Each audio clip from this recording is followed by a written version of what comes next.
তো দেখো, এগুলো হচ্ছে মাছের ডিম, মাছের ডিমের বড়া।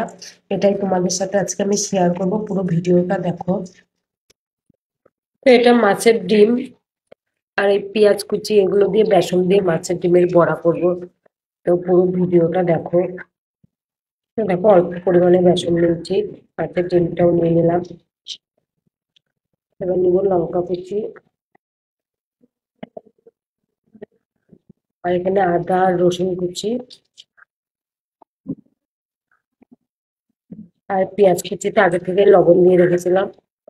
তো পেঁয়াজগুলো নরম হয়ে গেছে।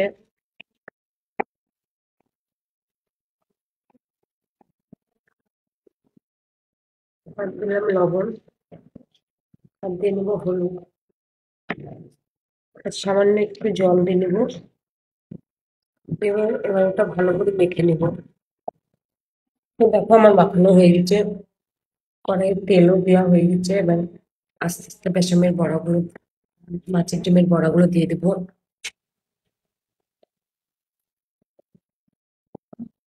তো দেখো, এইভাবে তোমরাও বাড়িতে ভাজতে পারো, খেতে খুবই ভালো লাগে। মাছের ডিম দিয়ে বেসন টেসন সবকিছু একসঙ্গে মিক্সড করে এমন করে বড়া করতে হবে।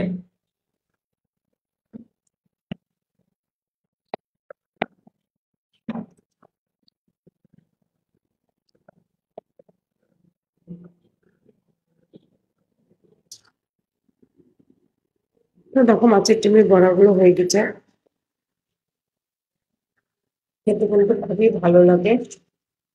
আর এগুলো হচ্ছে পেঁয়াজ ছাড়া মাছের ডিমের বড়া, মেয়ের জন্য।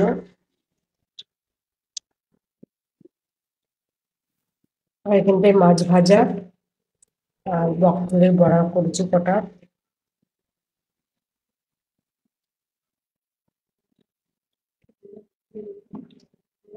আর এখানটায় রান্না হচ্ছে, মাছ হবে বেগুন দিয়ে আলু দিয়ে। তো শুভ দুপুরে অনেক অনেক শুভেচ্ছা ও ভালোবাসা। সবাই সুস্থ থেকো, ভালো থেকো।